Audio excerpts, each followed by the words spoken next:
We're not going to be able to see any of the evidence of the earthquake spark in March at the node, right, Megan?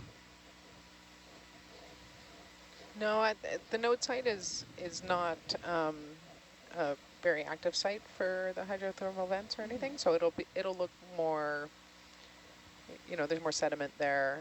It's flatter, so we don't really expect to see much change at the node site. And the earthquakes I'm talking about happened in early March. On March 6th, our sensors at Endeavour recorded a peak of about 200 earthquakes an hour um, from the main Endeavour field, I believe. Correct me if I'm wrong. Um, and after kind of investigating a little bit, this could be an indication of new seafloor forming, which hasn't really been a process that's been observed very often. So it's really, really exciting that we get the chance to see firsthand what has happened to this ecosystem. We won't be able to see it today because we're diving at the node, but once the operation plans are made for after this dive, we'll get a chance to go take a look at what happened to the towers at Endeavour.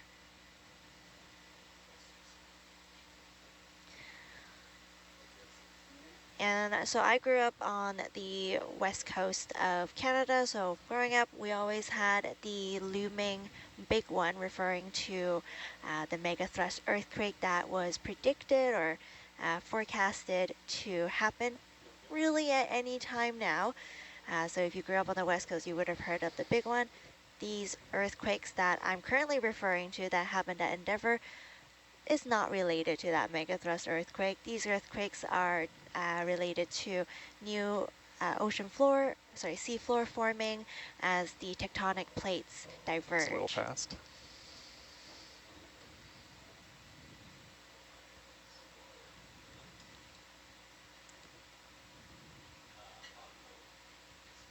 Huh. That's a weird bug. Yeah.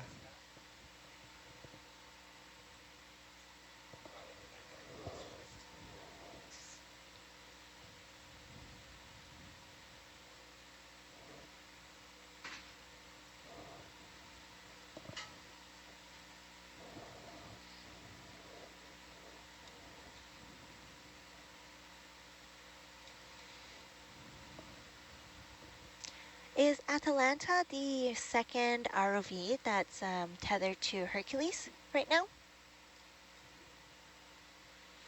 Oh, Yes, Atalanta is our clubfoot or tow sled, and that's what's attached to the cable, attached to the Nautilus. And then we have a soft tether connecting us to Hercules. What's the buoyancy of the Hercules? it's usually about 50 pounds positively buoyant. So just slightly positively buoyant. If we were to stop thrusting, Hercules would begin to ascend and rise to the surface slowly.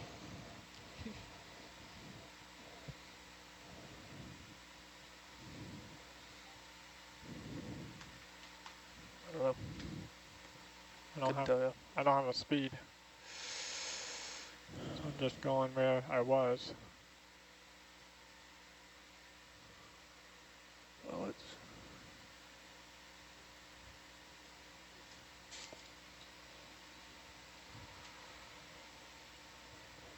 Well, as long as we keep our delta good.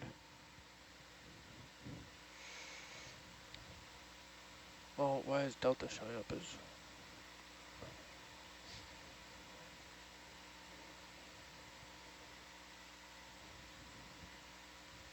Oh, we still have our depth gauge.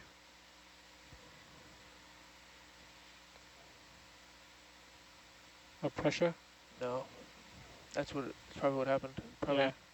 Probably went. You want to power cycle to Ferro? Yeah.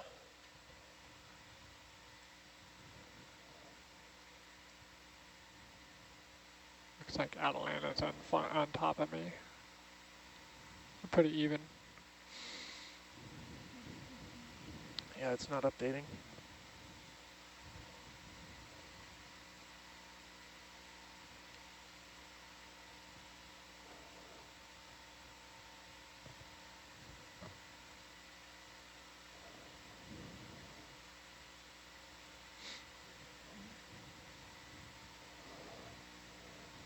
Not showing any ground faults. Interesting.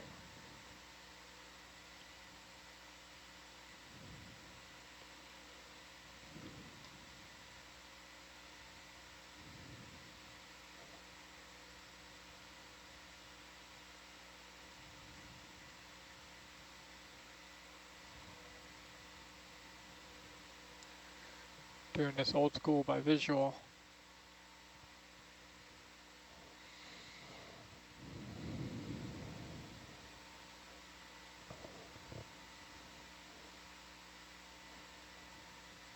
Yeah, all of a sudden it just spiked to 60 meters, and then Yeah. now it's not updating, which makes it seem like a Well, failure of some kind. But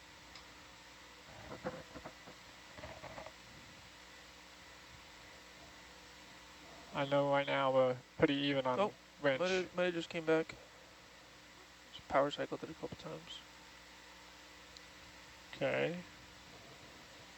Yeah, it's updating now. Yes, it is. And velocity is leveling out.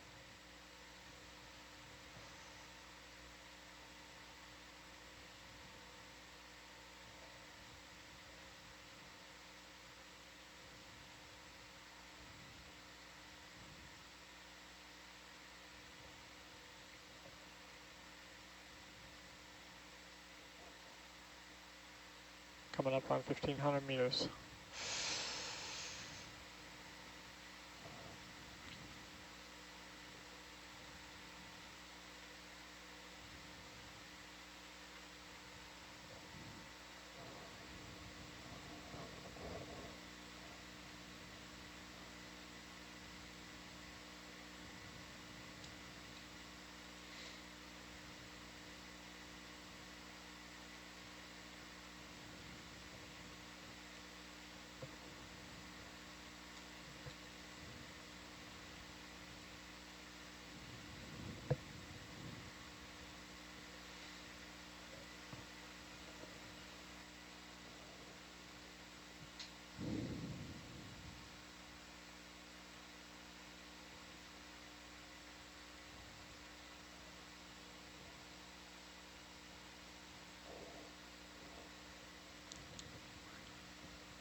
For any teachers or educators or homeschool parents out there, I want to put a plug in for our Ship to Shore programs.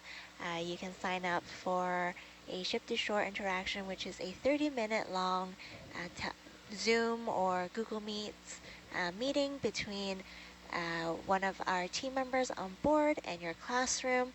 And it's about 10 minutes of us giving a general introduction to what we're doing on board the Nautilus and what the Nautilus does and what ONC's objectives are for this expedition. And then we take any and all questions from your classroom um, live from our studio.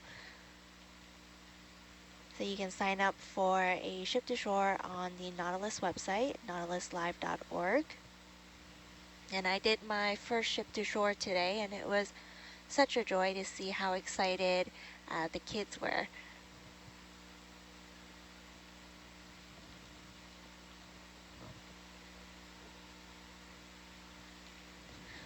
We had some pretty fun questions from the kids. I think someone asked me if we saw pirates or what happens if we come across pirates.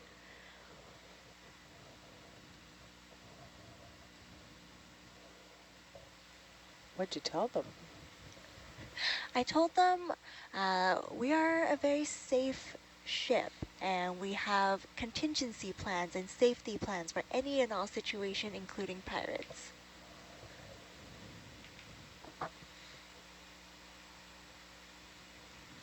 I was happy that we got that question after our safety talk.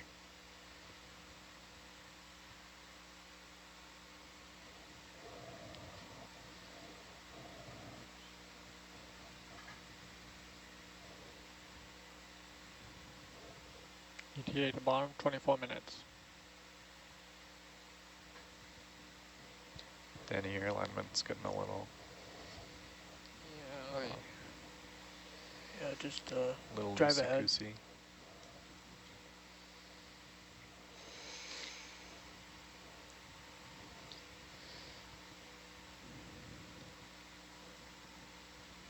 give me a couple more.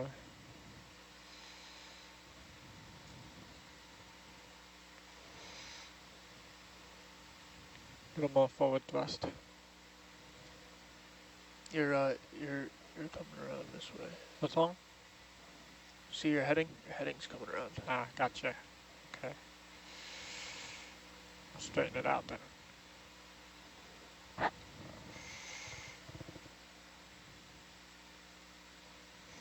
And then just drive ahead. Should straighten out.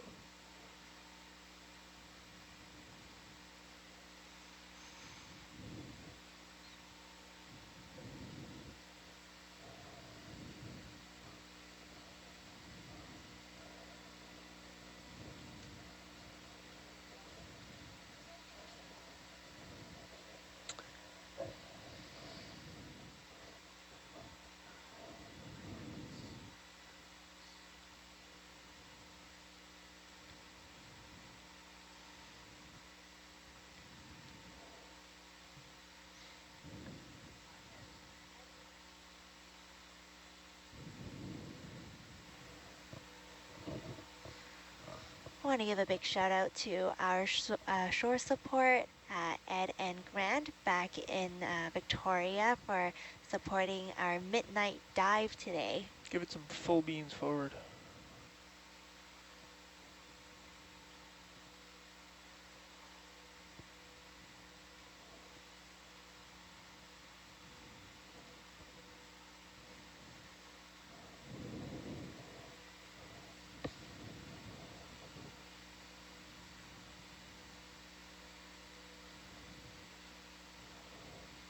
Yeah, there you go. They can That's better.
I would like to ask what um, channel 1, which camera is channel 1 and which camera is channel 2? So satellite feed 1 is going to be Zeus on Hercules, and satellite feed 2 is the Atalanta camera. Thank you.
For anyone that is just tuning into the live stream, this is expedition number NA-161, also known as the ONZ Abyss Summer 2024 expedition. This is dive H2029, and we are currently diving towards the Endeavour node, which is 2,320 meters below the surface of the ocean. The Neptune node is part of the Neptune node is part of Ocean Networks Canada's 800-kilometer cable-connected subsea observatory. It is a mouthful to explain what Neptune is.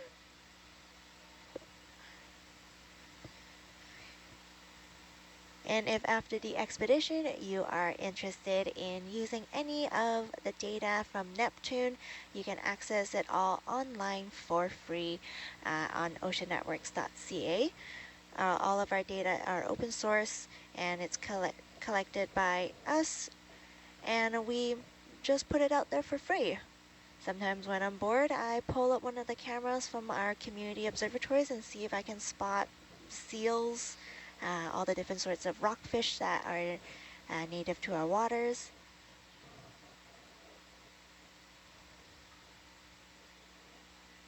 And we talked about this a little bit earlier, but all of our data comes in all sorts of different formats that are user-friendly.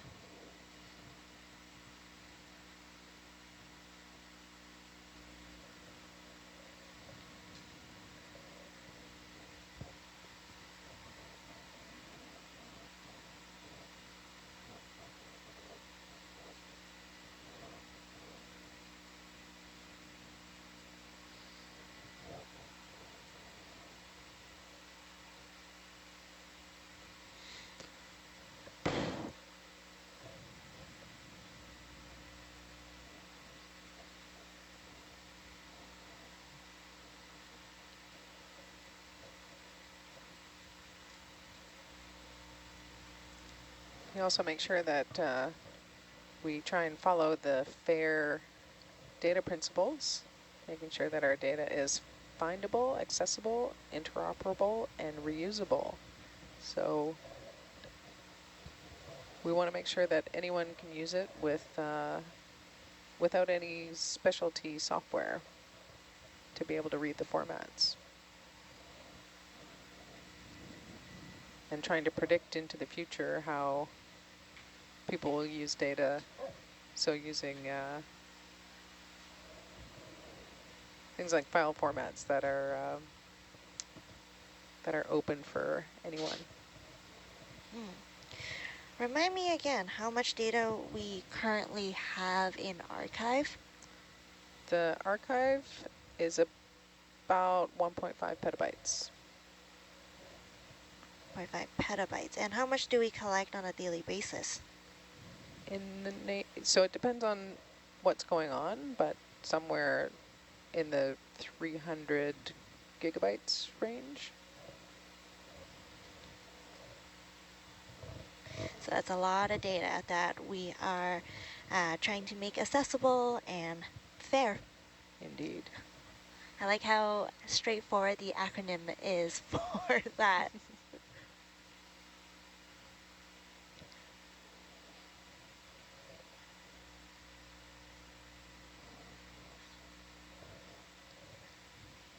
We're at about 1,800 meters depth, meaning we have about 500 left, so approximately another 25 minutes till bottom.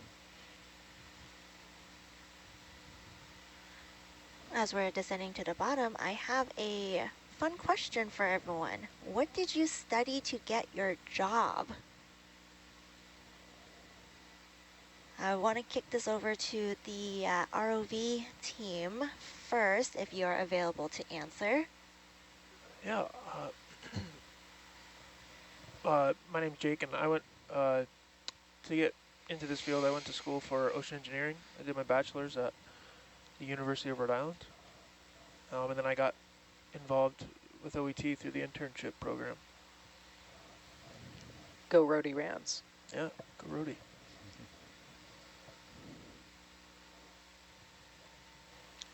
What about you, Danny? Well, I went kind of a different route. I didn't go to school for this. I've kind of learned it through on-job training and with my experience of being a marine engineer and assisting scientists in being able to collect their data. I had the opportunity to join the ROV team with the University of Hawaii, and I've been doing it for about 6 years now. And you're still loving it? Oh, I love every minute of it.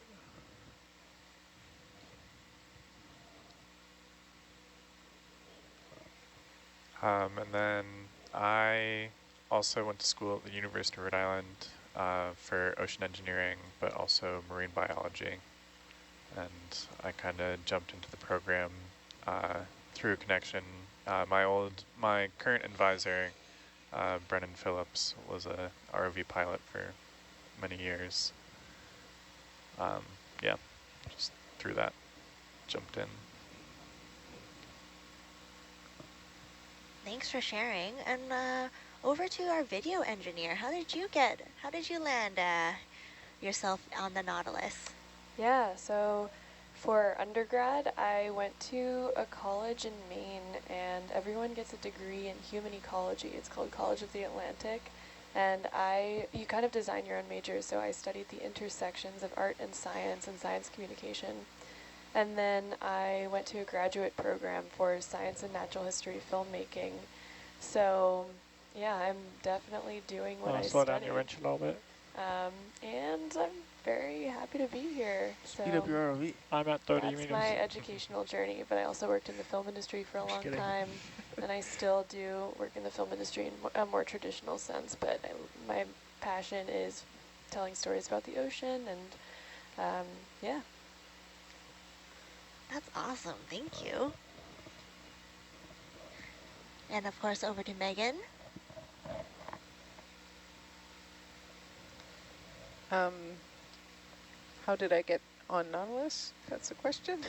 We walked on. It's been a long and windy path. I did my undergraduate degree at Dalhousie University, although at the time it was the Technical University of Nova Scotia, and I studied civil engineering. And I went and worked in industry for a while. Took a pause on that to do my master's in ocean engineering, also at University of Rhode Island. Oh, nice. Yeah. I didn't know that. Oh, cool. Then went back and worked in industry for a while, and then came to work at ONC about 4 years ago. And through my job at ONC, this is now my third time on Nautilus in 4 years. So pretty good. That's awesome.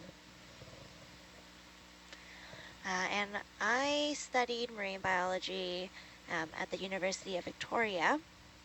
Fell in love with Vancouver Island and decided I didn't want to go back to Vancouver proper. Worked for a small local nonprofit delivering ocean education programs and helping with Olympia oyster restoration and research and monitoring. And then I found myself applying for a job with the communications team at Ocean Networks, and here I am. They're kind enough to send me on to the Nautilus, and this is my first time at sea, so I'm still getting my sea legs, actually. You're doing great. Well, thank you very much. It's also the first time I've had this many cameras pointed at me. You're doing Definitely a great. new experience with all the cameras. Everyone looks wonderful. And they're high definition cameras too. But I mean, they're like just the right amount of high definition, so very flattering, don't worry. I'm really happy I got a nice hat out of this trip to hide on my bed head when you roll out of bed for the midnight shift. Me too.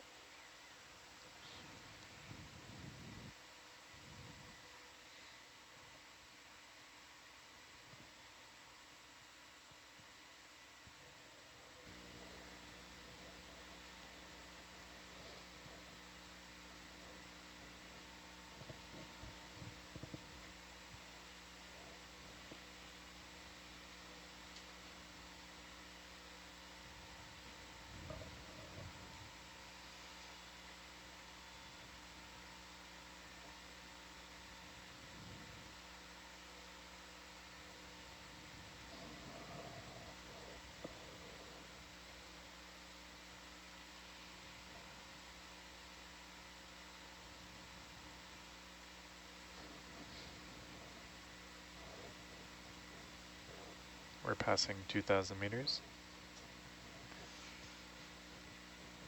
We're almost there. ETA to bottom, 10 minutes.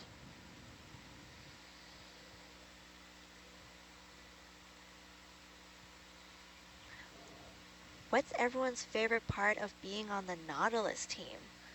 Honestly, I've been loving the food on the Nautilus.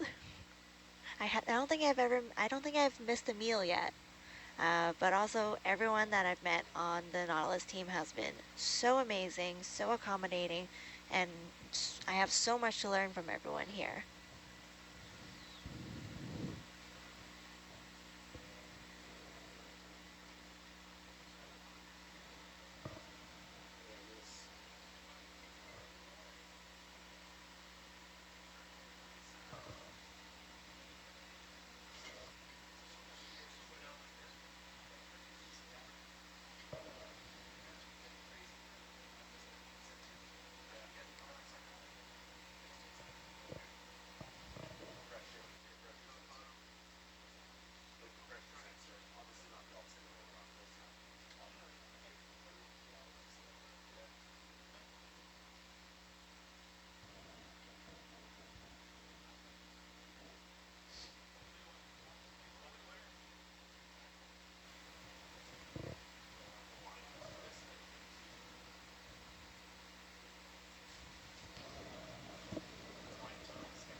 If you were following our mobilization efforts, you might have noticed that for this expedition on the Nautilus, the back deck is full. It is full to the brim.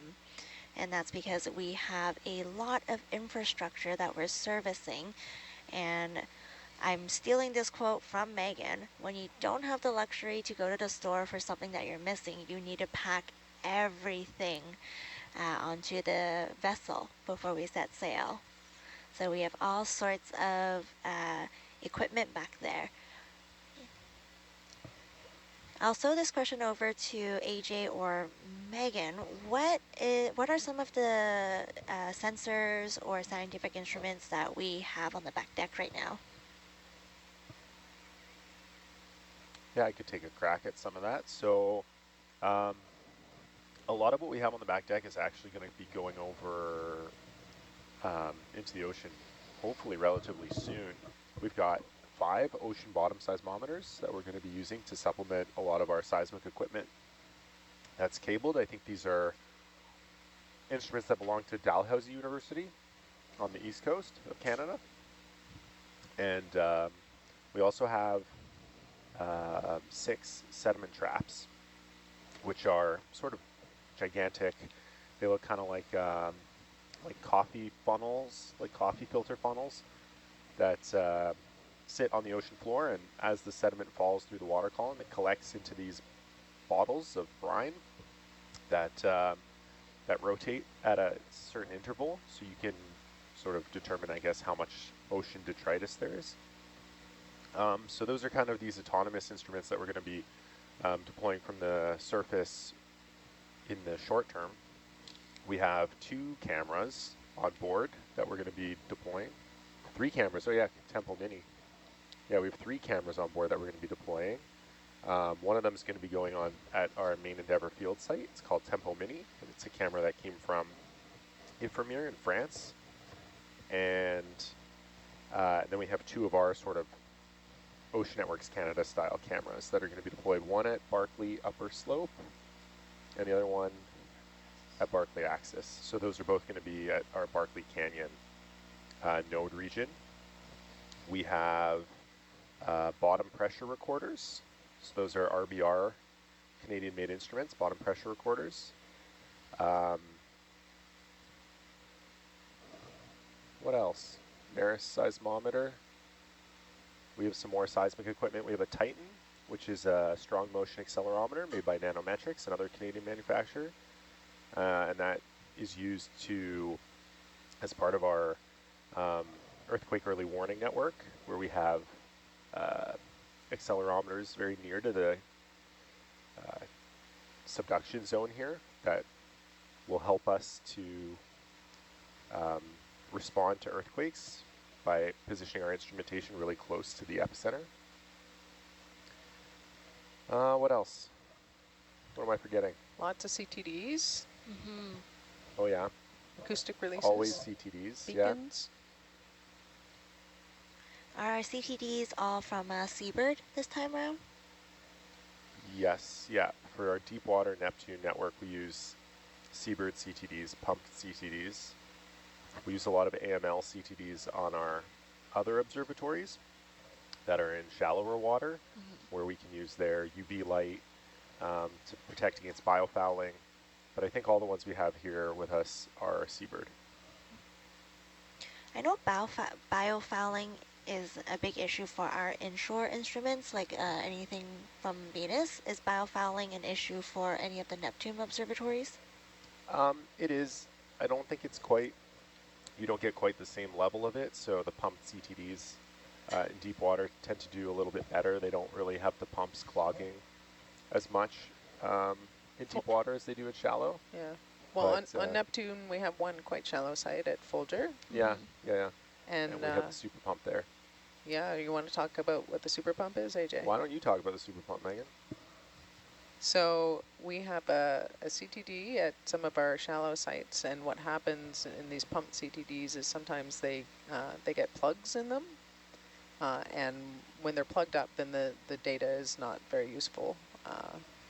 And so one of the engineers, Rushi, kind of invented this, what we've called a super pump, so that when we see a plug forming, and our scientific data specialists on shore are monitoring the data all the time, so they can see plugs forming, and then we'll operate the super pump, and the super pump is able to clear the plug. Most of the time it's been working like a charm.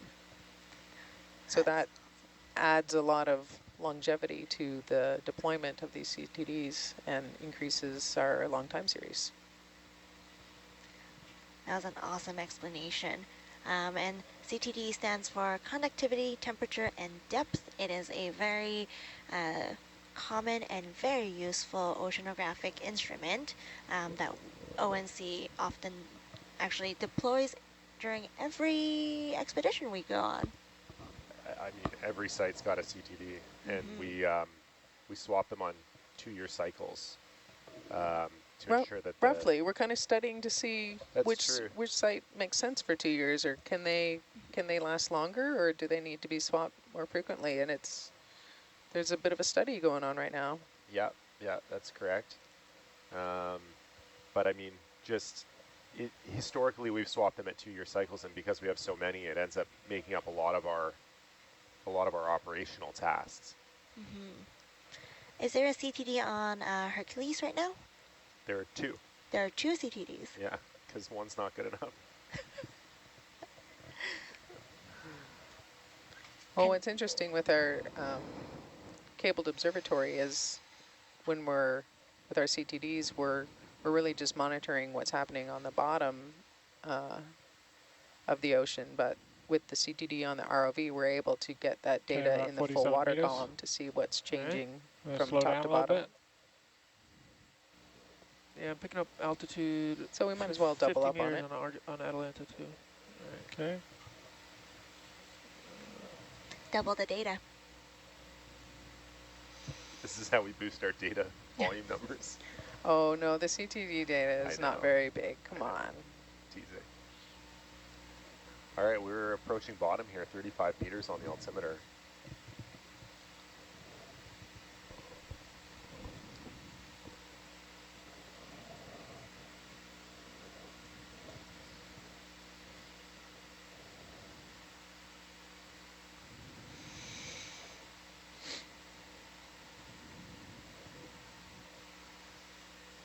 Yeah, we're starting to pick up stuff on sonar. Yep. Is there anything I need to be worried about sticking out of the ground down here? Nope. Nothing at all. Excellent.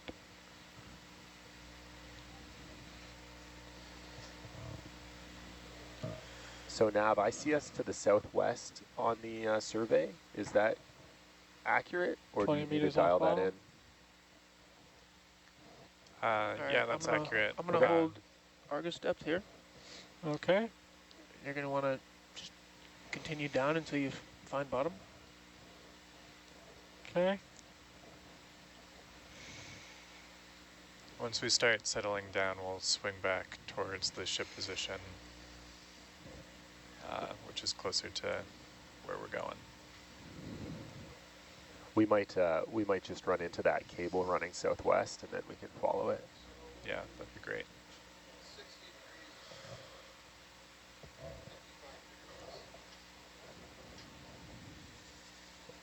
Yeah, it's freezing.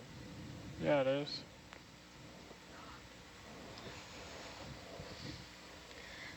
What was the degrees in the control van again?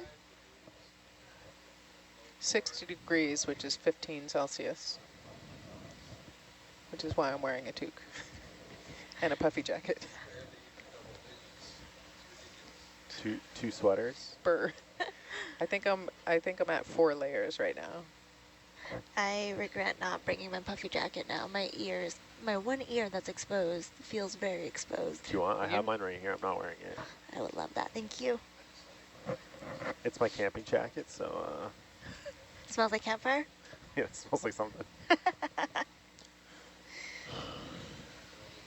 The control van is kept very cold for all of the servers that are here. Actually, could one of the video engineers We're just talk about a on little bottom. bit Yeah, about we're that? almost on bottom. We're gonna be on bottom soon here. Yeah. That's bottom visual. All right, I'll give you a little more tether here. Yep, give me a little more tether. I see some bottom. We calling this on bottom? Not yet. Not yet. Okay. Let's You got to get the annotation get in before the stable. shore. I did not save that one. Are you Thank racing? goodness. Who are you racing, Grant? Who's on no, I shore want right to now? gently touch down. Grant and I want Ed to gently are get down supporting to onshore. like 5 meters. Unless you want it. I can give it to you right now.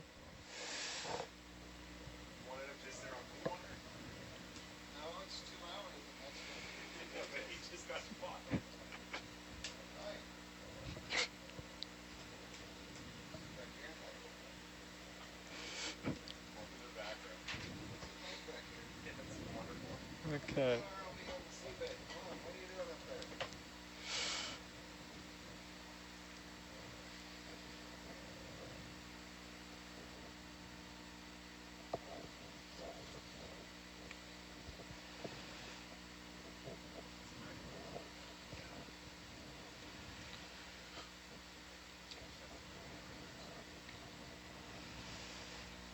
There's bottom.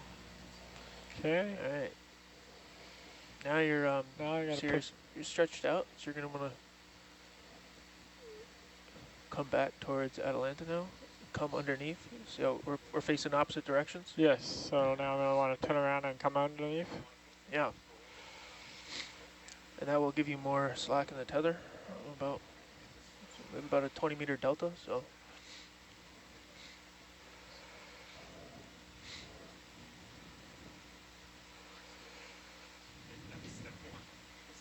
I'm gonna put Atalanta in auto heading. You might have to come up a little bit to do this. Okay.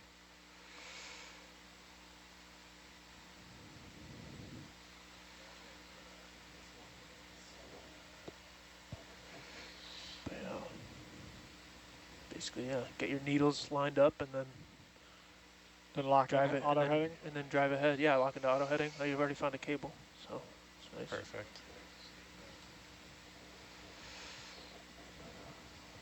Yeah.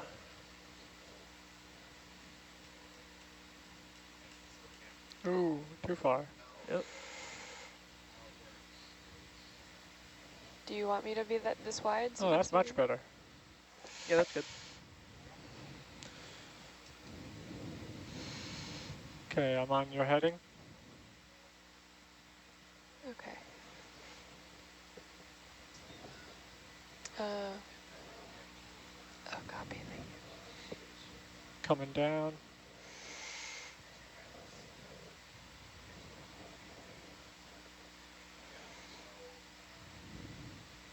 Okay, don't mess with your Z bias yet. Just No, it's just barely anything.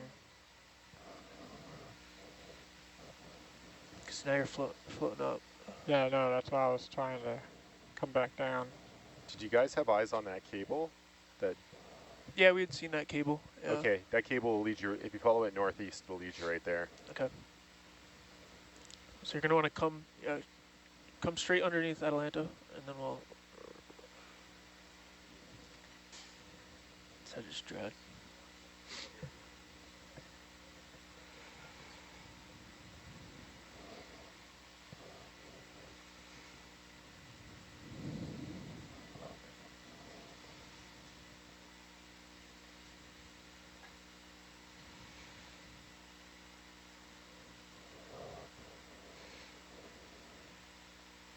Got the cable right there. That looks like a cable.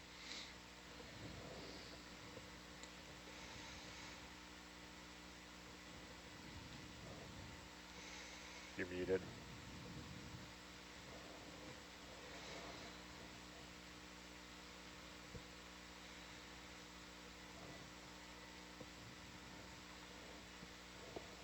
Ah, that's better.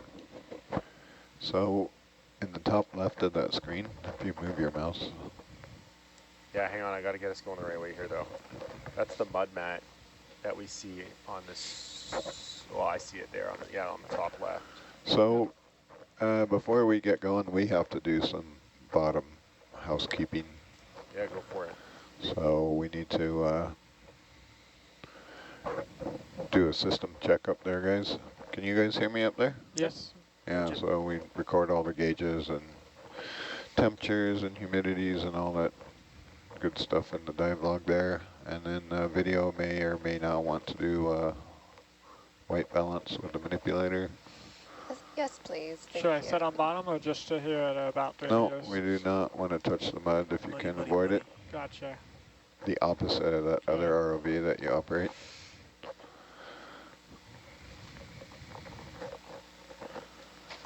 And nav will have some stuff to do up there as well. So they're gonna home the DVL, and you want to make sure that you're not in autos, Danny, while they do that. Auto XY in particular. Yeah, I'm only on auto heading is all I'm in.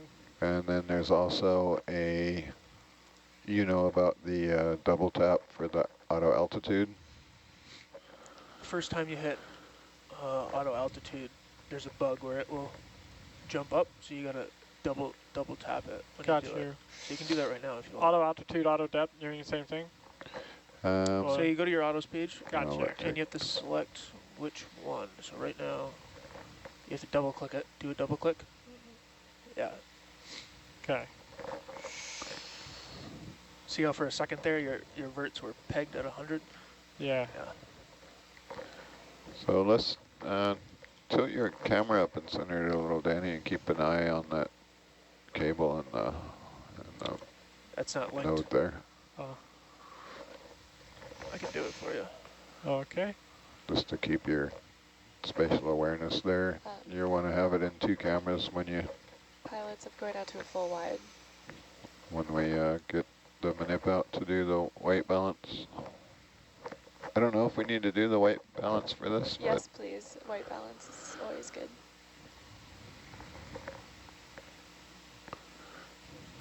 You can use your other camera to kind of keep your awareness there.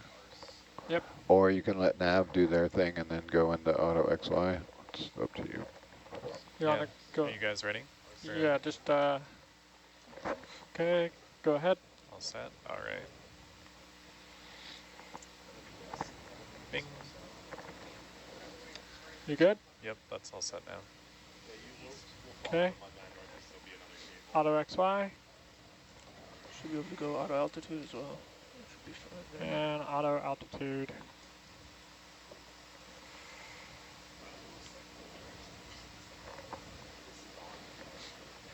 Full autos, auto heading too. Auto heading. Okay. I'm gonna check gauges.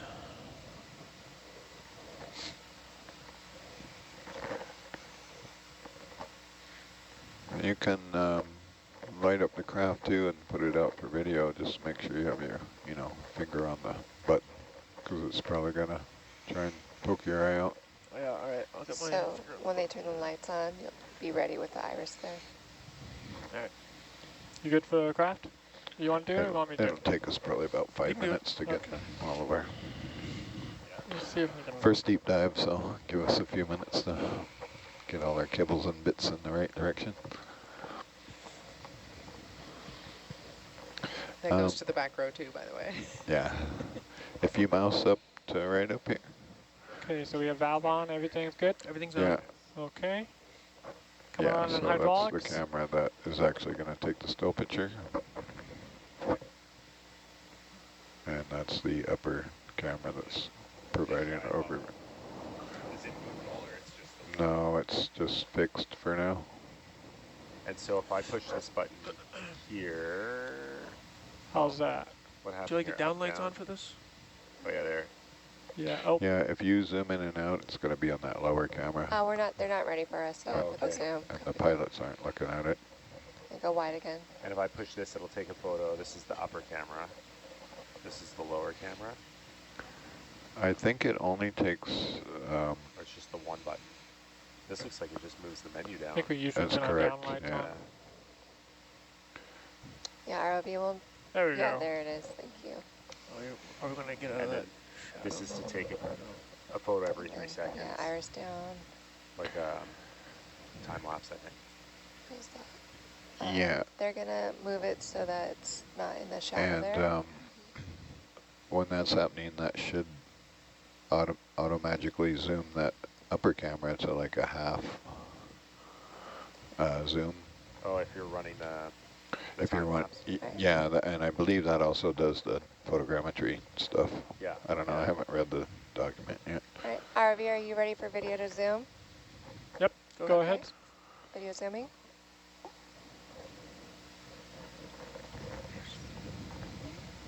Two hands. What lights do you have on now? Down. Just down? Let's see. All the lights are on.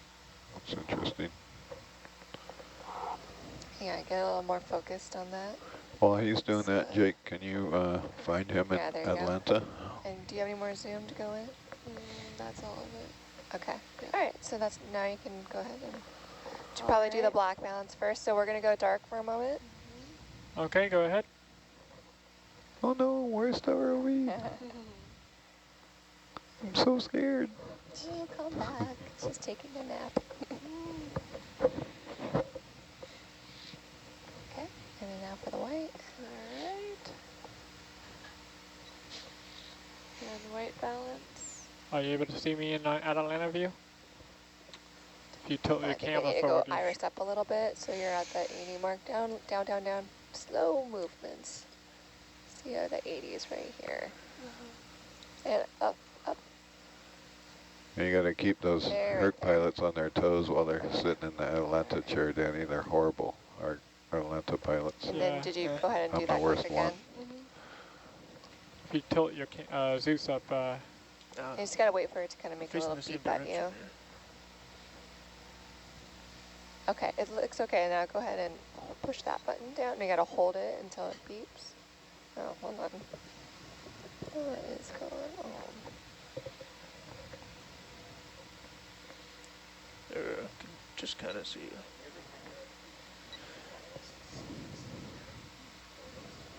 Okay, I think we're good. All right, go ahead and pull out and we'll see what it looks like. beautiful.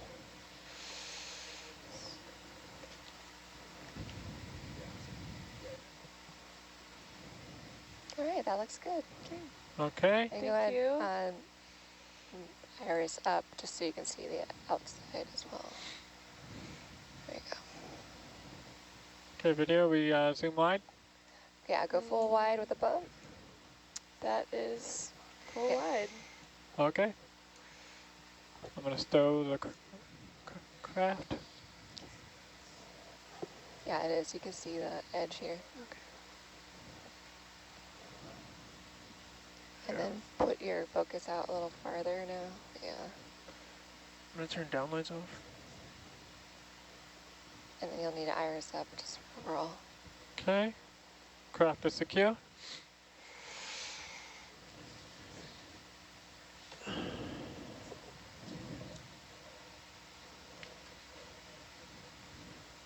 All right, looks good.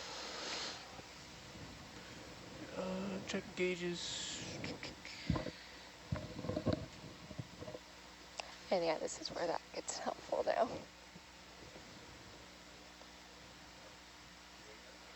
Of course. ROV, are we okay to push past the arm a bit, or do you want to see all that? You can go ahead and push forward a little bit. Okay. Let's get centered up first. That's good. Okay, good.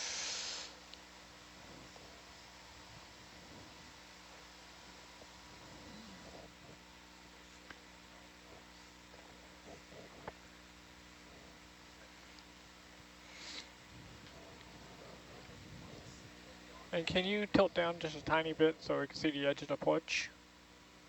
Oh.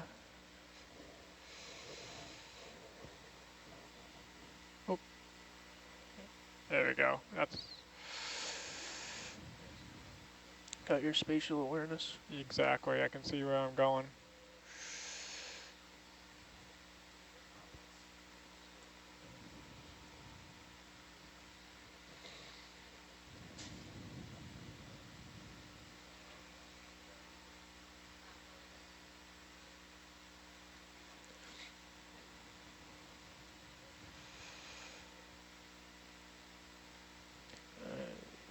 Res percent 87.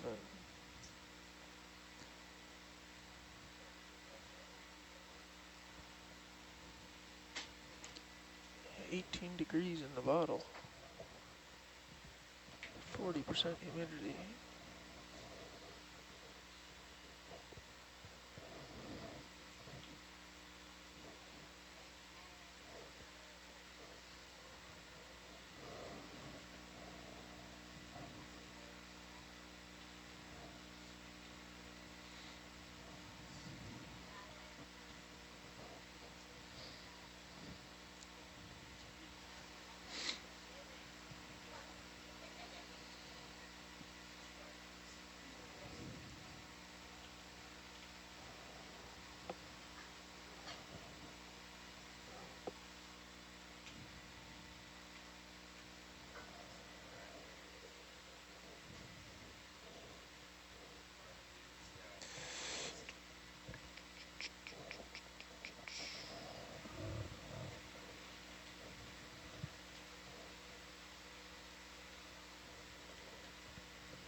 Gauge check complete.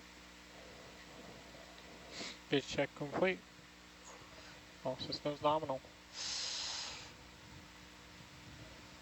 All right, are we ready to rock here? I think so. What's the plan? All right, so that's the mud mat we're looking at, and according to the nav screen, it looks like that's the Mothra cable end mud mat. So if we pass over that to the northeast, there should be a cable leading from this to our node. So we can follow it northeast. Okay. So we're going to follow the cable away from the mud mat. Correct. To the northeast. Yes.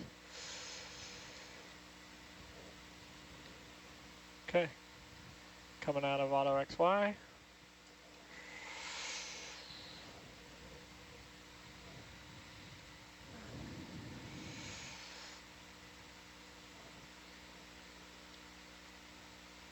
I think you'll want to turn the other way. You have a direction. Correct. Unless you're doing 0, it for a 4, route. Northeast 045.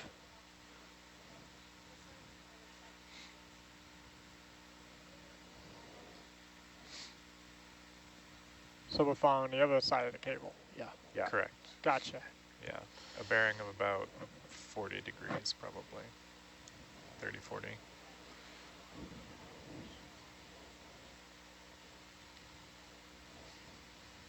We're probably about 30 meters away from the node.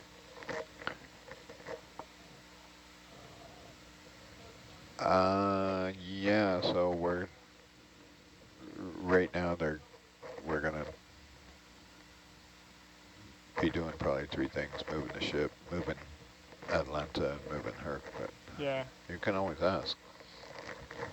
I just wanted to know more about the mud mats, but my question can wait till we're done with the important So we stuff. need. Yeah, there you go. See that orange cable going up there? Yep, I see it. Well, that sounds like a question for the back row. You're sitting in the back row with us. Well, yeah, but I usually sit up there. To me, that's just a yellow piece of metal on the seabed with a cable going to it. That's actually all it is, yeah. Correct. You got it, Dan. Extremely accurate. Yeah, the mud mats don't really have any brains or anything. They're just cable terminations. So they transition from the a sort of stronger fiber optic cable to So we're aiming pressure for balanced oil filled this, cable but with that we our can offset, it's probably plug about into the here. node. Okay, so Yeah. And they're big and So maybe heavy so about that you can drop them in the 45 cable ship degrees. Mm-hmm. and then 30 meters. continue your cable lay. So So they're almost like I'm anchors headed that way, right? Correct. on either end of the Okay. cable lay. We're going to be deploying some later this expedition, hopefully. Knock It's on part wood. of our Cascadia cable lay. Kind of like a giant extension cord with a plug on the end of it. Mm-hmm.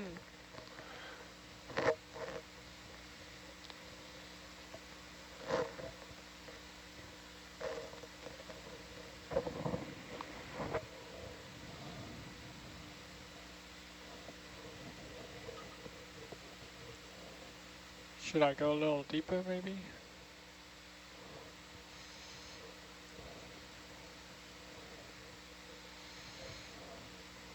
Oh, you're fine. That's a good altitude there. How's your, have you dialed in your Z bias? I have not. I am using auto altitude. So let's take a minute to do that while you're moseying over there. It's one of the things we do with Herc. So I have no idea what the ballast is right now. I can't quite see that part of the screen. So you might be heavy, you might be light, but it's a good thing to know when you first come down. Right now I see the Z bias is -4, So coming out auto altitude, which is really strange. and then Well, I just turned it. Yeah, allow so, yourself to kind of just float yeah, hit that then 0 Z bias button, Danny.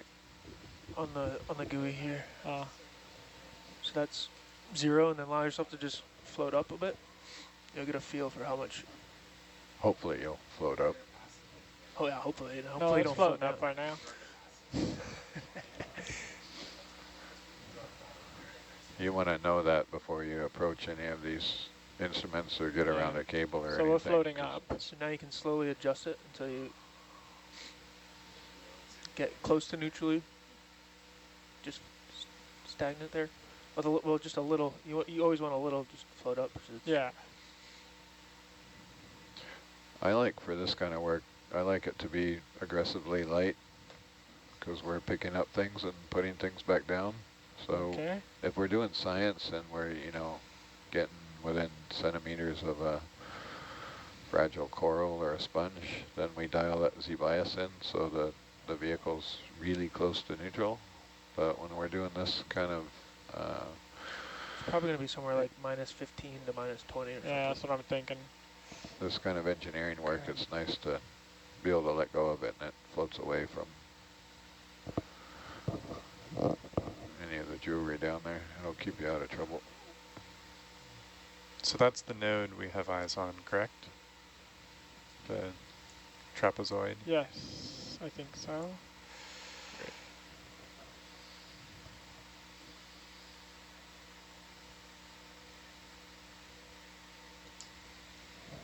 What's the Tritech range set to? I can't see from here. I can't either. What is that, 50? I can't adjust it from over there. It's too far away. It's 20 meters. 20 Oh, meters? Okay. Okay, Uh, good to know. bring it down to 10 meters. Yeah, Jake and I like 10. 10's a good size, a good range. You get your far range with the other sonar. The mesos are set up where we usually have them at 10 and 20. Yep, 10 and 20. Can't see that either from here.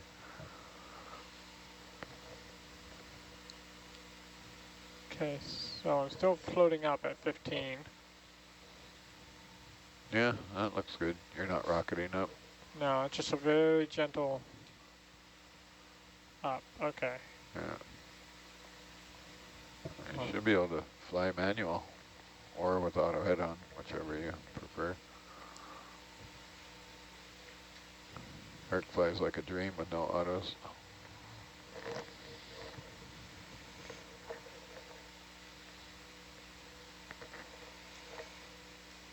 Okay.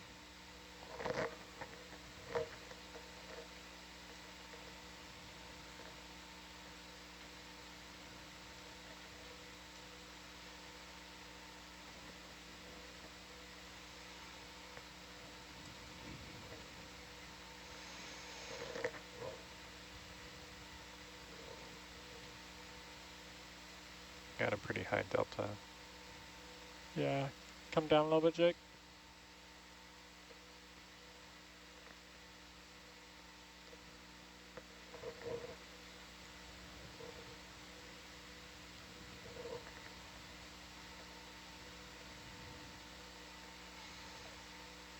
Navigator for the win on the high delta. Nice paying attention up there, Jan. Thank you, thank you. Thank you.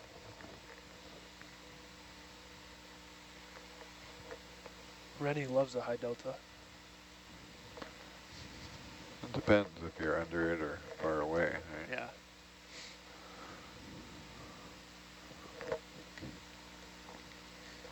Makes him less nervous. Okay, there's my node. There's the node. So when you guys are ready, if we can get an in position for the node, so just hover over the node and let Megan know the latitude and longitude And heading and heading. that we're taking it from.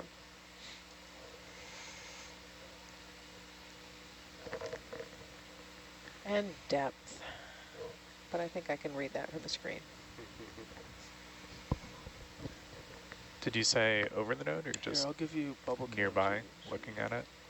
Just get, if we get close to it. Roger.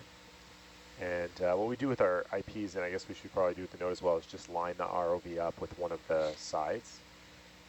And then we can determine if the node has rotated. It's more to calibrate our positions. Our brains.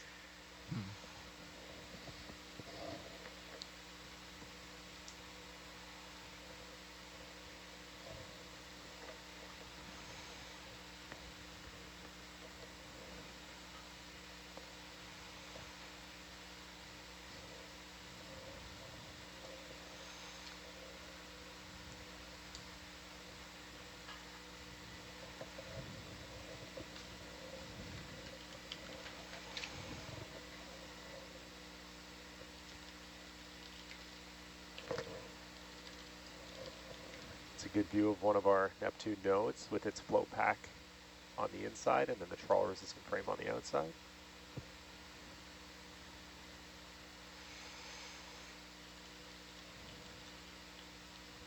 So Johan, I think in the past, the navigators just pulled up a coordinate on the survey screen, and then our data logger in the back row can read it off the screen. Copy that. Yeah, we like to get it on audio as well. On audio? For posterity. Well, for my fat fingers.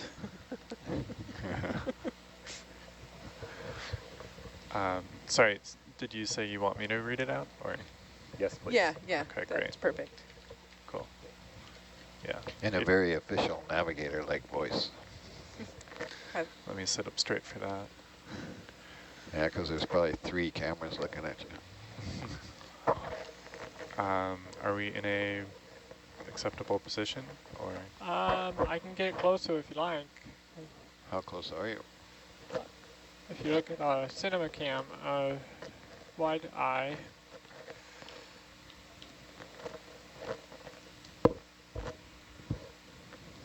I mean, I think this is good enough for our records. I agree, yeah. Yeah. Copy.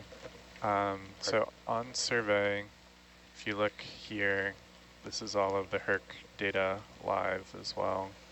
Oh, gotcha. But lat is 47.958338 degrees north. Got it?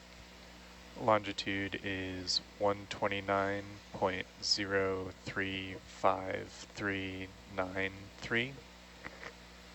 Got it? And our current heading is 67, 68 degrees. Okay. 68 probably is 68? the mean. Okay. And we'll call the depth. Depth, what are we at? About 4.5 meters. 2321. Yeah. 0.5 at an altitude of 4.5. So it'll be like 2326 Got it. would be the ocean floor. Okay, with that we can Thank you. carry on to the junction box, which you'll see sort of in the top left of the picture there. It's a few meters north of the node. And the CTD is on the north side of that, so we can come around and face the south. Okay. Go to the north side and then turn around so you're facing south, and we'll see the panel there. Okay.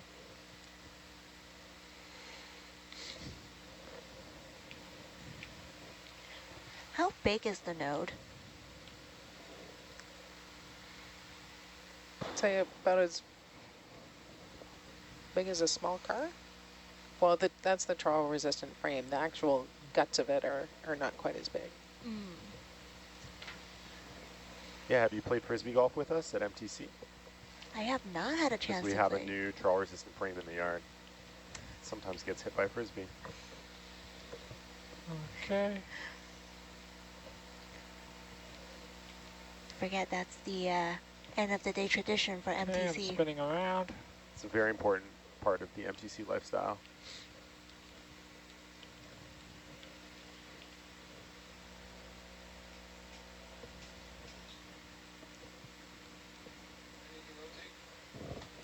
Yeah, if you like. I'll go.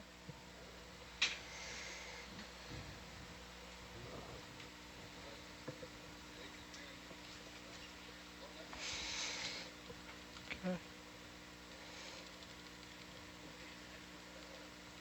Yep.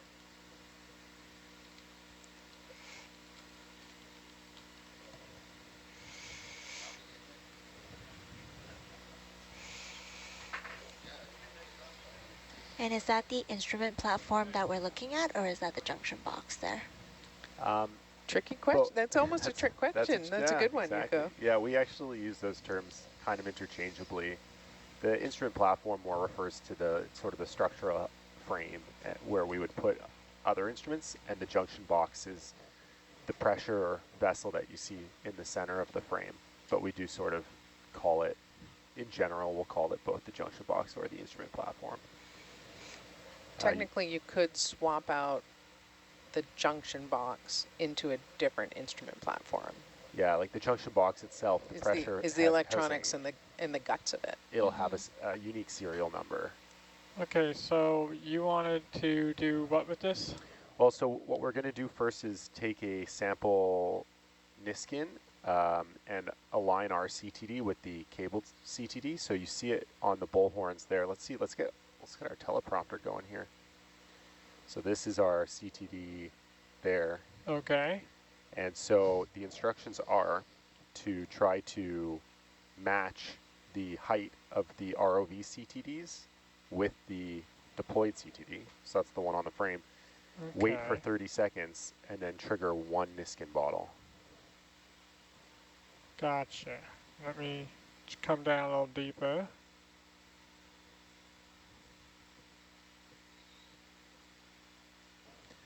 And Nav, if we can also get a in-position reference point when we're near the CTD.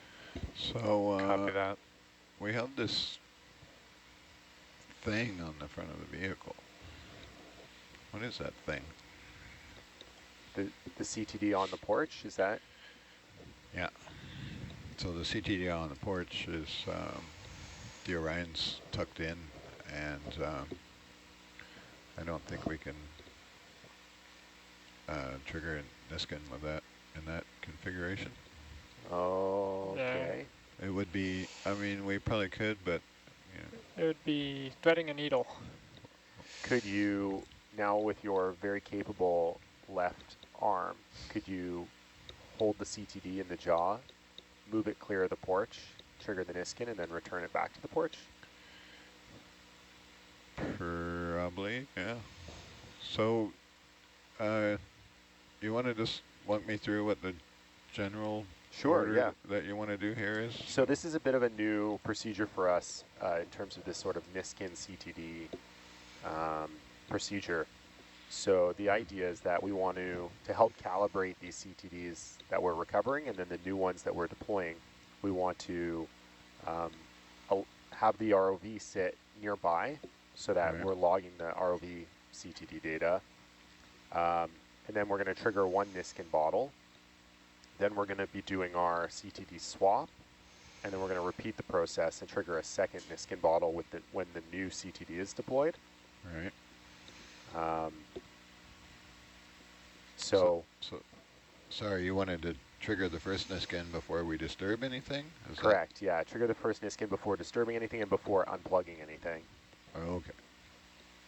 And once that first Niskin is triggered, then we'll power it down, and then we can sort of disturb things. But what we really don't want to do ever is put the new CTD in the mud. And so right now it's on the porch, so we just need to kind of keep it safe throughout this this Niskin procedure. Roger. Okay.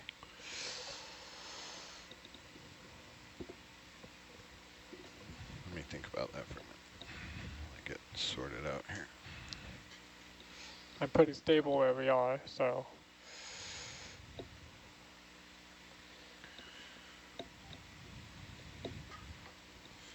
Why don't you, or maybe I have to do it. What do you need? Pen and tilt control. So I'm going to, you're a good distance away. You have an overview on that Yeah. sort of camera there. I'm going to see if I can figure out how to work these fancy new hydraulics. I'm going to retract the HD camera. And I'm going to turn on some lights first so I can see what's going on here. So I'm going to turn on the down lights so video is aware. They're going to kind of blast the camera there a bit. Copy. And then we're going to have a look here. Let's see. Retracted. And let me know if you want me to zoom at any point. Roger.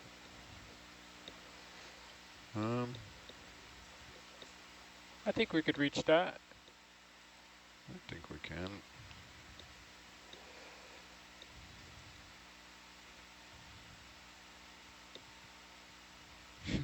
Just don't scratch the new Orion. Y'all want to see me put the first scratch on the new Bryant?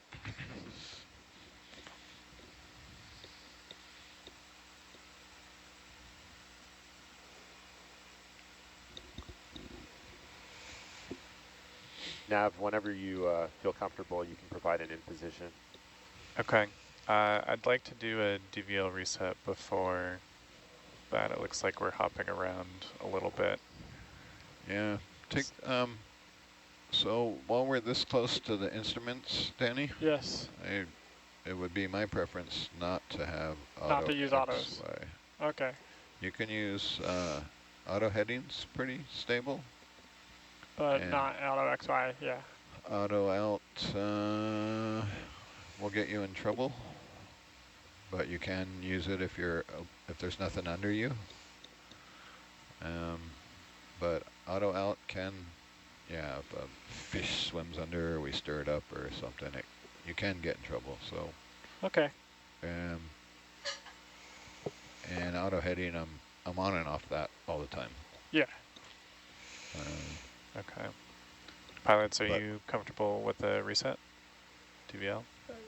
Yeah, go ahead. All right. Yeah, he's out of auto XY, so that's when it'll get him. Gotcha. But it can also get you if you're in auto altitude, because we take our altitude off the DVL as well, right? Gotcha. So you should be comfortable coming out of both of those. And wherever AJ is happy with taking this Niskin, I don't know if he wants to be closer or lower. I think we want to make sure our altitude is as close to the reference CTD altitude as possible. And that is the one that's the one that's plugged in on the platform. That's poking out there. Yeah, it's hanging underneath that PVC pipe. So when you come down, Danny, come down nice and slow, and you should be able to let go of the vehicle, and it should just float up and float away. And it's also nice to know which way the wind's blowing. So if you just let go of it right now, what happens? You always want to know that when we're approaching some structure, because like you should know if the current's going to try and push you into it if you let go or whatever. No, it's pushing me away. That's good. That's good. So then you can sneak up and get, I can get alongside and put that Niskin right next to that CTD. No, we want to keep a visibility of the platform the whole time, and that node that's off to your left. That's what I'm doing, is I'm keeping it right off my port quarter there. So you're 3 meters up, so I would come down a little too. Yep, working on it.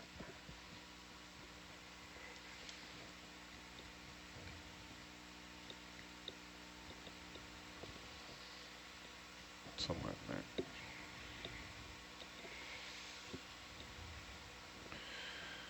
Anywhere around here would be great. Yeah. So I don't know if you want to pick a reference there to just keep that well out in front of you. I'm keeping it right there. Okay, here we go. Let's see what happens when I turn this. Oh, it's already on.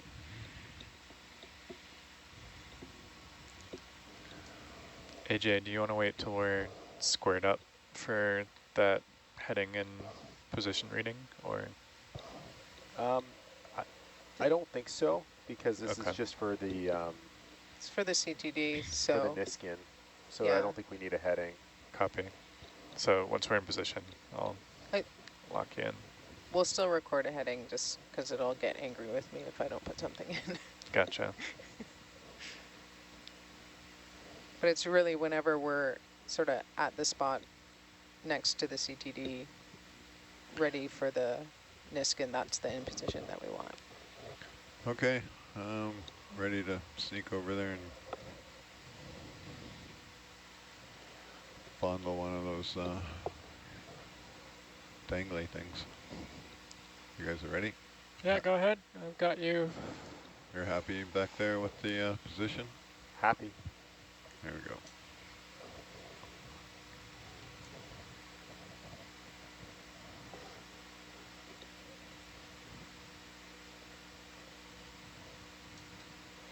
How long has the equipment at Endeavour node been down here? Just 1 sec. Of course. We started putting this stuff in 2006.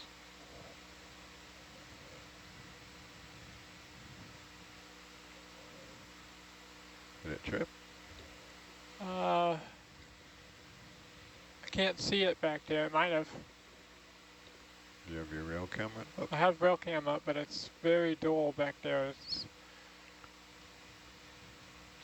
Yeah, I'd say it tripped. I think it tripped.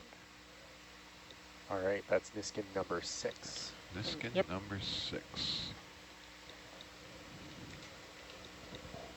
And Nav, can you Victory read out spin. the position? Yes, I can. Her clat is 47.958463. Lon is 129.035343. And our heading is 280 degrees. And our depth is... Depth is 2324.0. Thank you.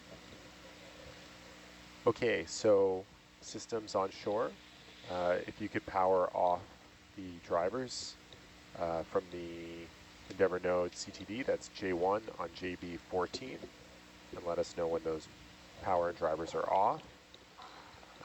ROV, if you want to turn off the ROV CTD to do some ground fault troubleshooting, feel free. No, we don't want to turn that off yet because did we get the 2 minutes of sitting next to the CTD? Yeah, I mean, we were there for Okay, more than yeah, 2 that's minutes. true. Okay. Yeah, I'm happy to let it cook. It's your instrument. Remember, Dan, last year we had the same issue. Yeah, I was Didn't we? trying to wind Jeb up and Steve over that earlier. I didn't get very far. Did we solve it last year? I can't remember. We had it on and off there several times. If we are happy with that, then while systems is powering off the drivers, we can sit the ROV down in front of this connector panel and have a look around. The connector that we're going to be gunning for is the one on the left, J1. So it's behind the arm here. You can see the green foul mat cable coming from the bottom of it. And I wouldn't mind just having a look to see how these zip ties are going to get in our way. Dan, permission to land? Yeah, I would avoid landing if we can, because then we'll pick up a bunch of mud. So this area is very muddy, and once we land, we'll have to deal with it mud the whole time. Gotcha. I'll just get you to really close to the bottom then. So now is when you could dial your Z-bias in a little bit, and you should be able to, with that camera, count the fleas on a shrimp without landing. So Z-bias is your friend. It's probably going to be around 20, negative 26. And I find that vehicle flies a lot better if I just let go of the controls. It'll sit there like a boat in neutral. If the Atlantis not yanking on it and the current's not blowing it away. But that should be enough for AJ to see what he needs to see there. Just floating up. So I kind of do them both at the same time. I vert down and get close to see what they want to see, and then I tweak the Z-bias a little.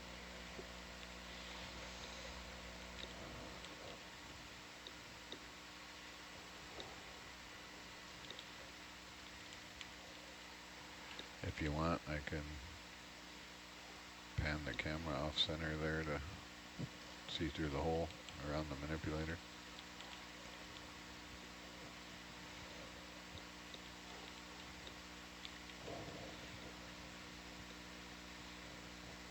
And also if you land, you might stuff the instrument we have in the mud as well. So. Well, How's that look? That looks pretty dang good. Looks beautiful. Yep. Practice on the sea urchin there. So, do you Video, guys, if you want to zoom on that. Copy. do you folks want to talk through the procedure on the CTD swap for a minute? Yeah, I think Yeah. we should, yeah. So, While we're doing that, Danny, show them the connectors and stuff. yeah, so the connector that we're looking at is J1 on the left, and we'll start by disconnecting it and using the parking position on the porch to dummy it off. And then we can push that parking position out of the Fletcher, and then we'll remove the bungees that are currently constraining the instrument onto the pipe. And then I'm thinking we can use the right manipulator to remove the CTD. Okay, zoom line. Copy. So at some point we'll have to, do you have a scheme to not set the new instrument down? We're going to pull the old instrument. I'm thinking we can maybe pull the old instrument off the pipe and place it on the right side of the grating. Do you think it'll fit? We can just rest it in there so we're not resting it in the mud to get it out of our way. Sorry, I missed that. Can we set the new one down somewhere so we can then have both arms free to take the old one off? I'd prefer not to, just to ensure that it doesn't fall in the mud and get mud in the pump. We can set it on the node over there or something. We set it on top of the instrument. Don't fall in. We're probably going to need both arms to do this. Typically we grab on somewhere to do the bungees and the line leads, the EFLs. Hey Jay, we have confirmation from systems that power is off to port J1 of JB14. Okay, wonderful. Will that tube fit over one of those bullhorns? Yeah, it should. You want to try that, Dan? Is there enough room with all the PBOF?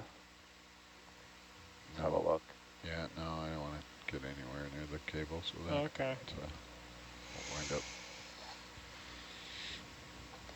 getting in trouble.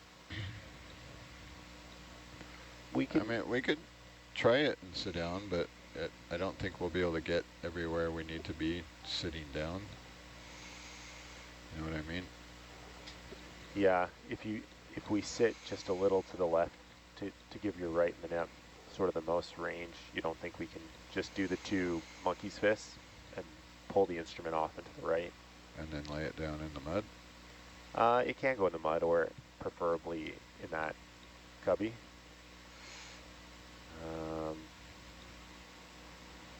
But if you don't think that's possible, we can head back to the node and just lay this on top of the float pack.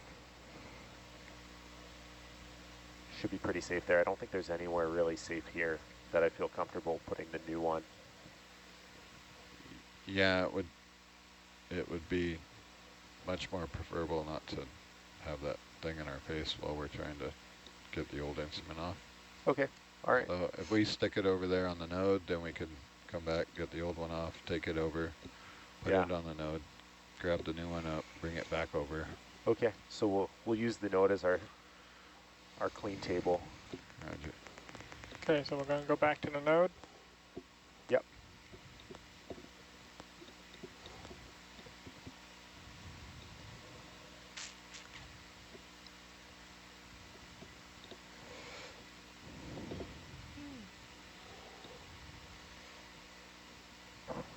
Okay. I'm high enough, I can get over this thing. Yeah.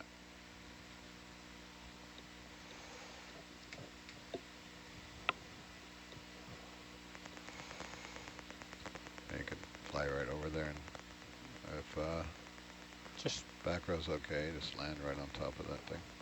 You guys good if I land on this thing? Yep. Okay. It's a known ROV landing pad.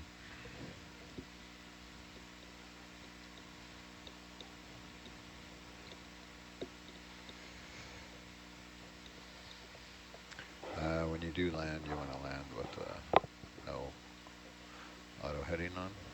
Auto heading is on. Yeah, you want to have that off. All your autos off when you come in and land. You can click them on after, but Okay.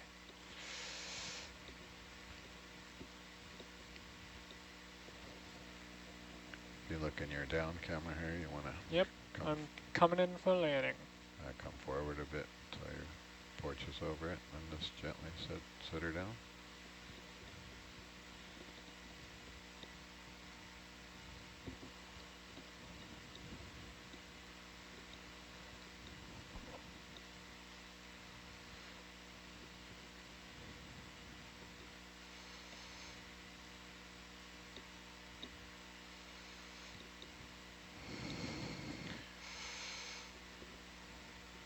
Okay, thrusting down. Yeah, you can just hold some down in it if you want. I'm holding. You're holding. I'm holding. Look like you're in a happy spot. Happy spot. Okay, I'm going to see if I can get this thing off here gracefully. Touch your camera down a little bit. See what we got. Is it bungeed on there at all, or is it just totally held by the I think manipulator? it's just held by the manipulator. I looked at it before we launched. I don't see any other restraints on it. There might be some small zip tie or something on the thing. I think you should be able to just pick it right up. In theory.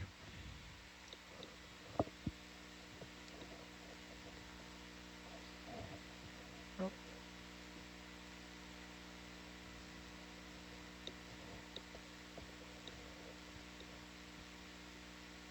You had some twine holding it down.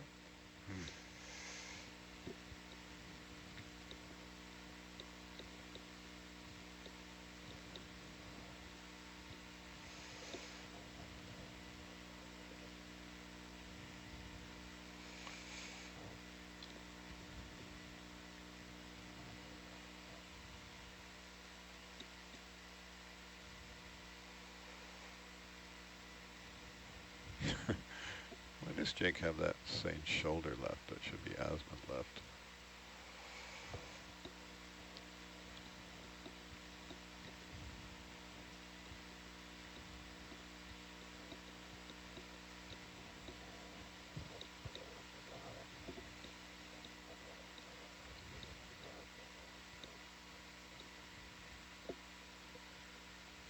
Sorry, I'm being a bit slow here. I haven't actually run this new manipulator before.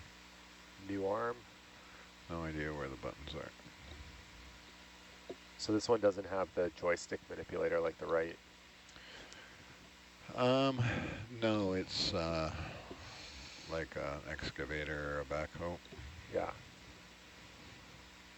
It's not a spatially correspondent arm. However, we have run it with a joystick. We're just not quite comfortable yet with the joystick control.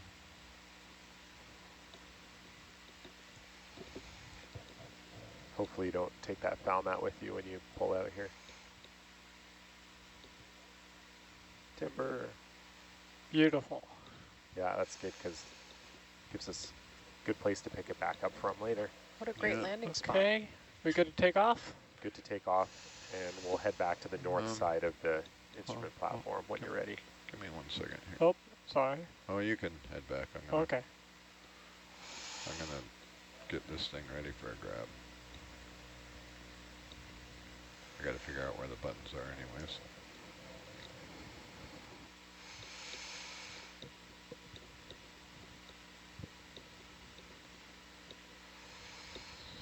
So it's useful information for us to know when planning these. You still prefer to use the starboard manip for... We've always used both, right? So we come in and grab on. Right, but so I guess more the sort of fine control work like plugging, unplugging. Yes, we will use the craft arm for the precision instrument control. and the Orion is for gripping and maneuvering. Okay.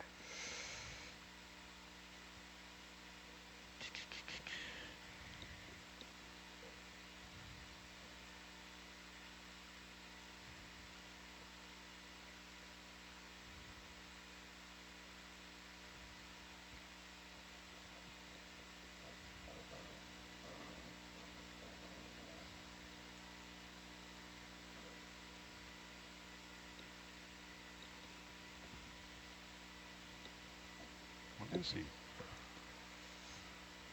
So the grab bar there could be a good spot. I'm gonna have to talk to Jake about his labeling. He's on comms. I wonder how many times you're gonna repeat pitch here. You told me to follow the manual. That's what I did. There you go, listening to what I say again. Okay, Danny, I think I've got that thing. All I see is pitch, pitch. What do you Wrist want to pitch, grab elbow onto? pitch, elbow pitch. This Depends here. on what we're gonna do here. We're gonna unplug down here. I can touch down if you want.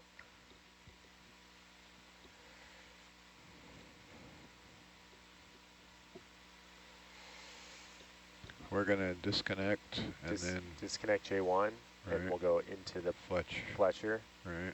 And then we can ditch the Fletcher, and then we'll do the pull pin. Well, we'll pull out the monkey's fist bungees, and then grab the instrument and fly away.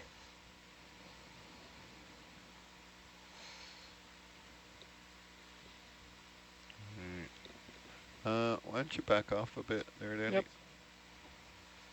And back a bit off. And if Jake's in here, I'm gonna let Jake hop Okay. in there. We've been there 2.5 hours now. Yep. No problem. You gotta be having nicotine withdrawal. So just back off and float up. Okay. And then let Jake. You ready, Jake? Yeah, come in.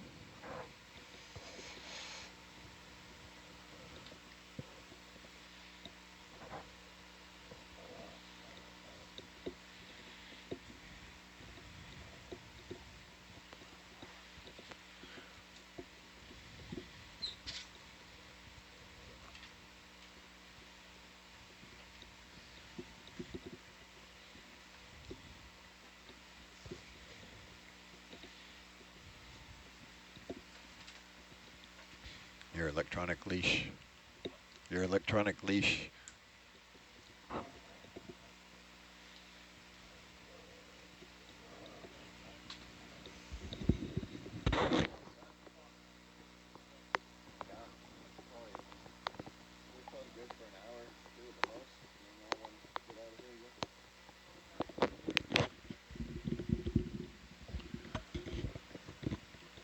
Were you listening to the plan back there, Jake? Yeah, I was listening.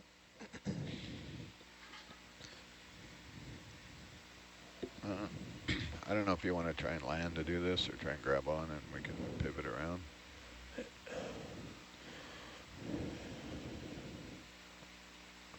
I think a grab right there where the bungee is would be my preference, but you're driving, so. Can't hear you.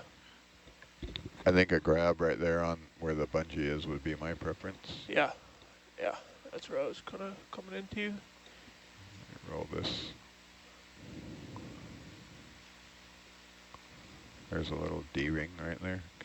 Get those giant snaggle teeth on it.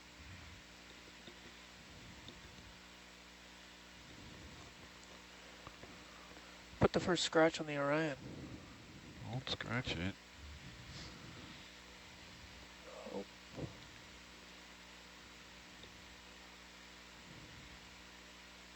Say when. Oh. Grabbing. So I just hold this guy. Should hold it. Should latch. And it turns blue. That means it's yeah, latched. Should be latched. Brilliant. Okay. Nice. Whenever you're ready, you can disconnect J1, Roger. and then we'll be plugging it into the dust cap, or the parking position that's on the porch in the Fletcher. Roger. I'm gonna move my camera here a little bit. I don't know where any of these buttons are yet, so it's painful.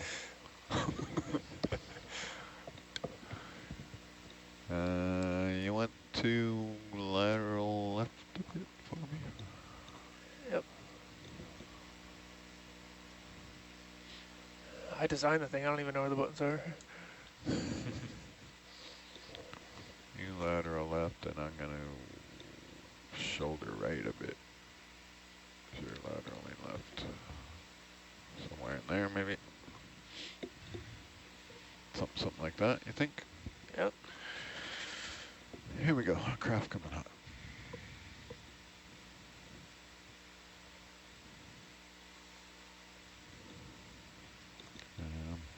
See, where am I at with this? Slide him back out of the way a little.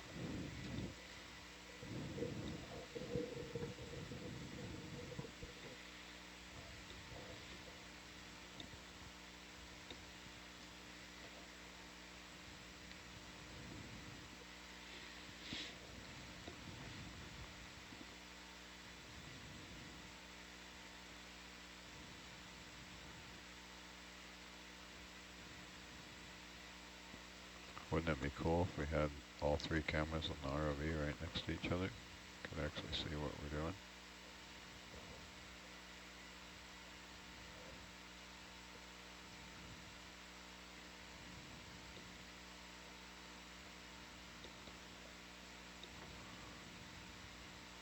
Video, please don't do any zooms unless I ask for them. Copy. If you zoom, and I don't know, it freaks us out up here because we think the ROV's moving, Copy or the that. manipulator's moving. Okay.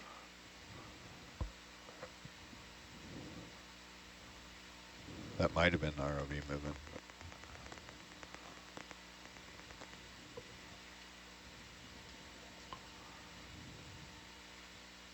The famous question, where's the alignment pin? I think it's a 180. Yeah.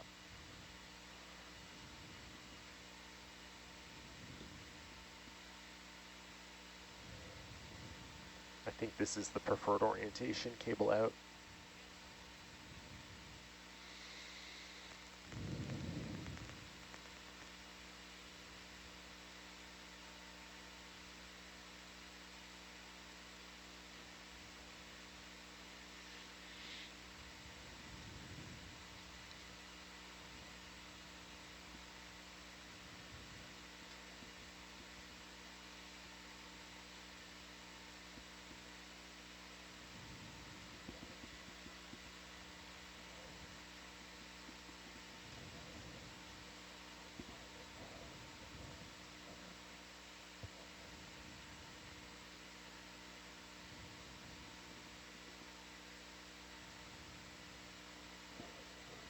And click. Clicked. So we want to slide this off or leave it on for now? See, what are we going to do here? I don't think it matters too much. It might be nicer to travel with it connected as opposed to dangling. So when we go and sit on the node later, we have half as much cable below us. Yeah. So next up would be the monkey's fist to remove the rings that are constraining the CTD. What about the cable itself? I think the cable itself will rip free when we back away from it. It doesn't really have, I mean, we can try to grab, if we wanted to, we could try to grab at those air hosed parts to break it free, but that maybe we do that last. This looks like a tie wrap on there, right? It does, yeah. Hopefully compromised. Okay, I'm going to shoulder down a little, Jake, which will lift you up. Roger.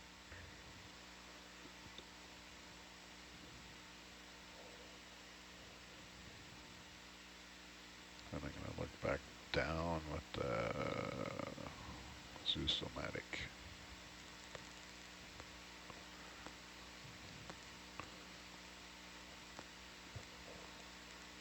And I'll just touch the shoulder down one more time. And then dangerously and stick the Zeus out there a little so I can see better.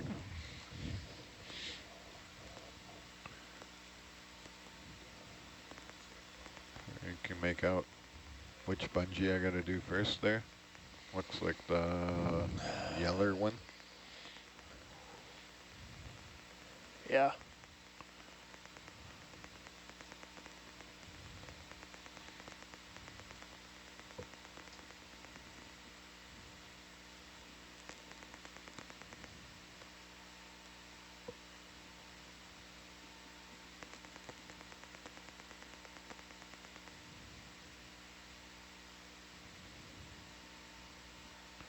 Be free.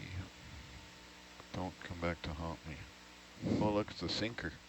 The buoyancy of the monkey's fist is fighting the weight of the PVC. What a battle.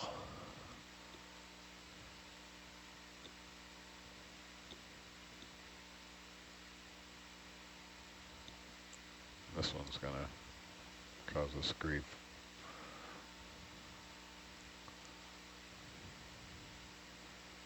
I want it to get caught up in the cable when we... Yeah. And we're gonna use these again to re-secure the new instrument, eh? Is that correct? I don't know that we need to. I think they were on there because this was deployed from on the ship's wire like this. Oh, I see. Unless we're planning on recovering it as a unit, I don't see any need to.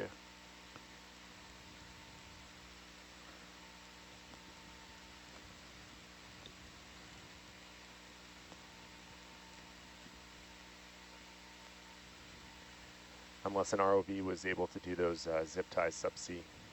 Yeah.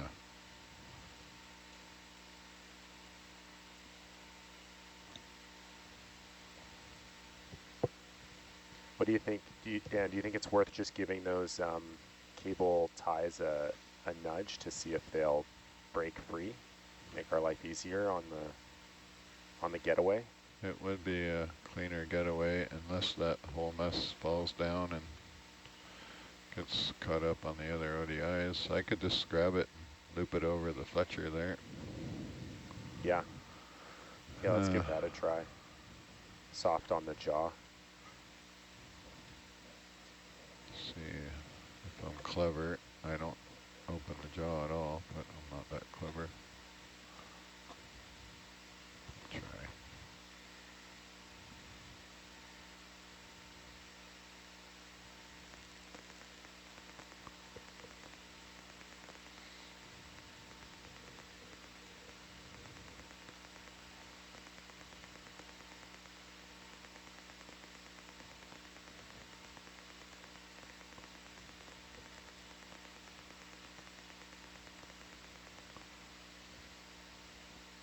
Come on.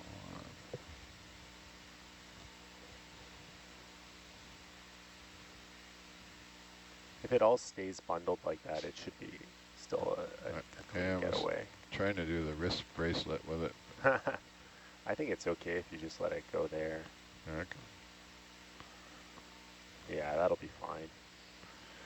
All right, whenever you're ready, we can grab the gray PVC. Roger. I'm gonna just try and bracelet it here and then grab. Sure. So we're not dragging it all. Let's try it one time. If it doesn't work, go for the drag. It'll make it nicer for landing on the node for sure. Yeah. So we don't catch an ODI. That's what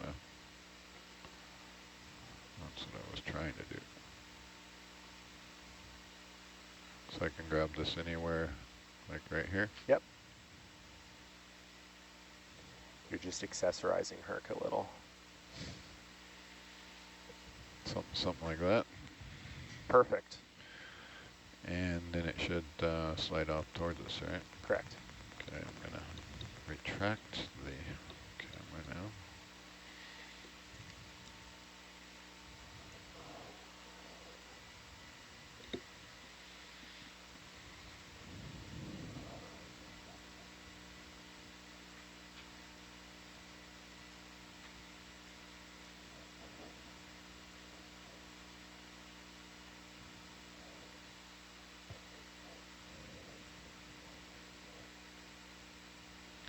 appear to have an instrument. Okay, Jake, you ready to Yep. let go here and fly away? Yep. Okay, letting go. Oh, you might have to hit the on either the stop or yeah. Letting go. Take 2. I'm just gonna shoulder left a little to get that out of the, and shoulder up. Hey, I'm figuring out where the buttons are. All right, over to the node, we'll lay this CTD down somewhere that hopefully gives us access to pick up the new CTD at the same time. Yeah, roger that. Because Node we is right there. Yeah. Yeah. Right in front of you there in the because 180 we cam. have some dangling cable, we might want to go towards the side that has the least stuff to catch on, which would be sort of. I don't think we have any dangling if you look in the No, 180 I cam. agree, but if it falls down when you place the CTD. Oh, I see. But on this side here, there's nothing really for it to catch on, so that would be a good approach. Roger.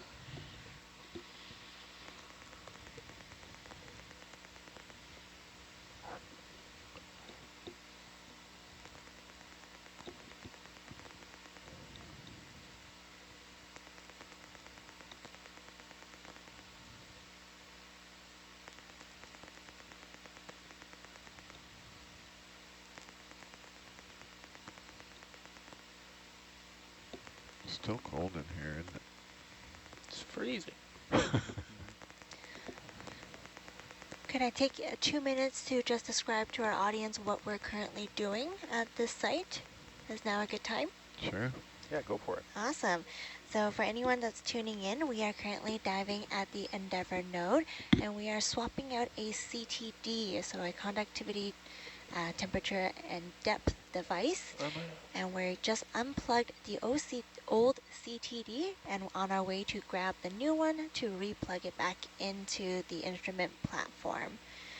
We are currently at 2,320 meters under the surface of the ocean. That's a good hitting there if you come up and land right on the little red thing in the middle.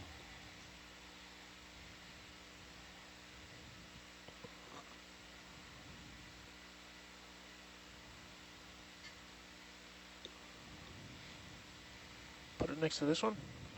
Yeah. Yeah, if you hold that heading and nudge right up close to the other one there.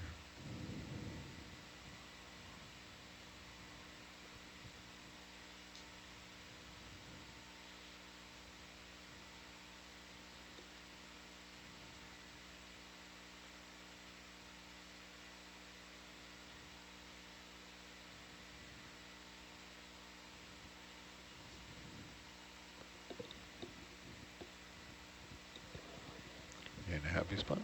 Yeah.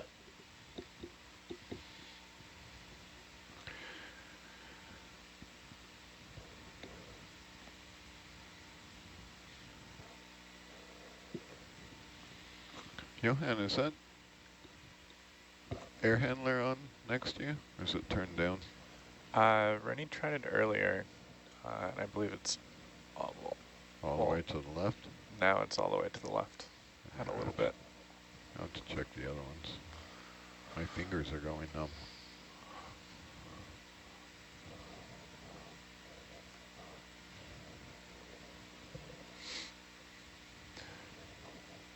Jake's fully hoodied up.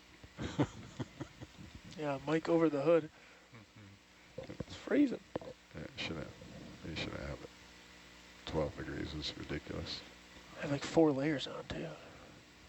I got 3 on, usually I'm.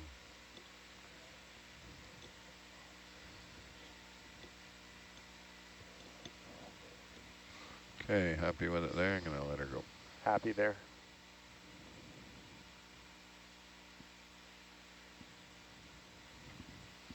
And you can push the parking position free.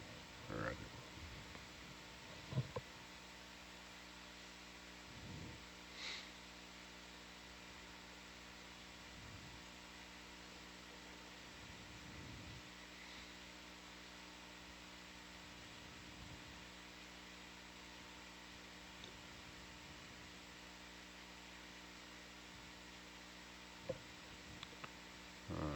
do the hockey puck. Forgot about the hockey puck. They may have zip tied it back. Yeah, they probably did.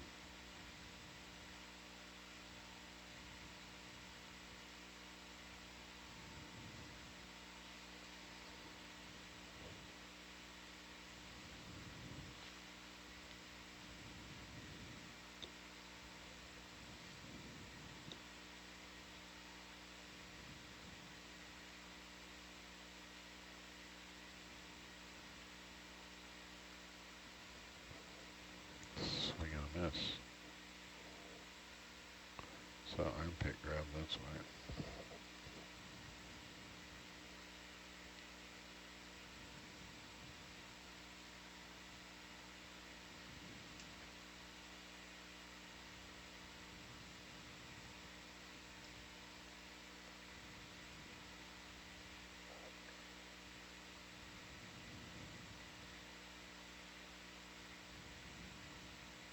Oh, don't let it burgle.